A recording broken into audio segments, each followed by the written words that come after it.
Capital structure theories. देखिए इस पूरे चैप्टर में जो कवरेज है ना, जो जो चीज हम लोग पढ़ेंगे मैं आपको बता दूं। एक हम लोग पढ़ेंगे फिनेंशियल ब्रेक इवन पॉइंट। आप टेंशन मत लेना, अभी नाम खाली सुना रहा हूं, मीनिंग नाम से नहीं समझ में आएगा। एक हम लोग पढ़ेंगे इंडिफरेंस पॉइंट, एक हम लोग पढ़ेंगे ऑप्टिमम कैपिटल स्ट्रक्चर, और उसके बाद हम लोग पढ़ेंगे कैपिटल स्ट्रक्चर थियोरीज। जो कैपिटल स्ट्रक्चर थियोरीज है उसमें कॉन्सेप्ट आएगा वैल्यू ऑफ फर्म का। एक कंपनी का जो वैल्यू होता है वो डेट की वजह से, डेट लोन की वजह से कैसे इंपैक्टेड होता है, उसको लेकर के बहुत सारा थियोरी दिया गया है जिनको हम लोगों को पढ़ना है।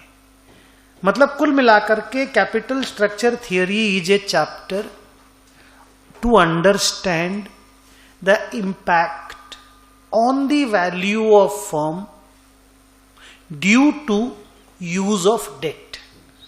एक बिजनेस में डेट के यूज की वजह से कंपनी के ओवरऑल वैल्यूएशन पे क्या असर पड़ता है, ये कैपिटल स्ट्रक्चर थियोरी में हमें पढ़ना है। बिफोर दैट हम लोगों को तीन चीज पढ़ना है, break even point, indifference point और ऑप्टिमम कैपिटल स्ट्रक्चर। उसके बाद कैपिटल स्ट्रक्चर थियोरी स्टार्ट होगा। कैपिटल स्ट्रक्चर का डेफिनेशन क्या है?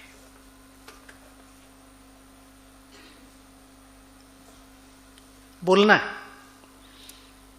What is the meaning of the word capital structure?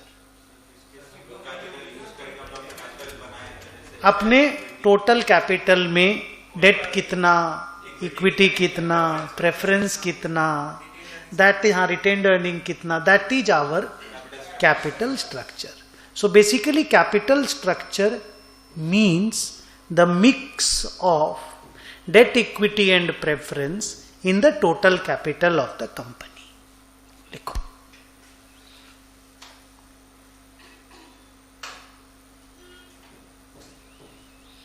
Meaning of capital structure.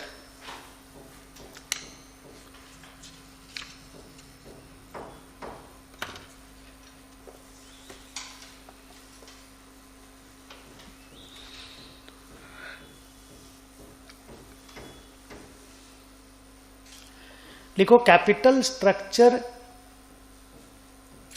Is composition of capital. Yes, debt plus equity. Very good Madhav और गणेश, आप लोग right हैं। लिखो capital structure is the mix of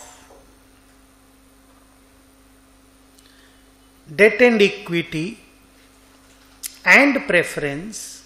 आजकल preference capital कम use होने लगा है, तो बहुत सारे क्वेश्चन में, रादर 95% क्वेश्चन में आपको वो नहीं दिखेगा। नहीं दिखेगा तो ठीक है, मेरा कैपिटल स्ट्रक्चर में खाली डेट और इक्विटी है, ये बोल के आप आगे बढ़ जाना।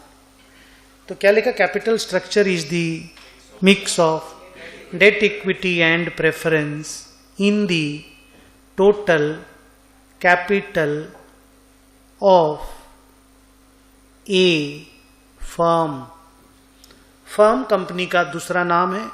यहां पे हम लोग FIRM फर्म यूज करेंगे बहुत ज्यादा, तो वो कंपनी को ही फर्म बोलते हैं। आपको मालूम होगा, पार्टनरशिप फर्म, पार्टनरशिप कंपनी नहीं बोलते हैं क्या? वैसे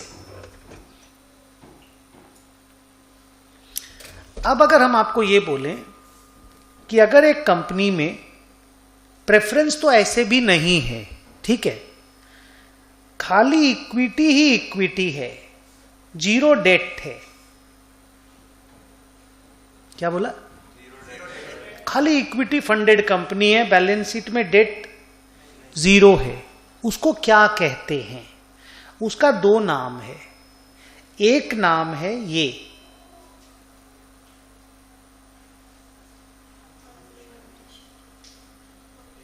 क्या नाम है? Unlevered form. दूसरा नाम है, सेम नाम है, दूसरा नाम है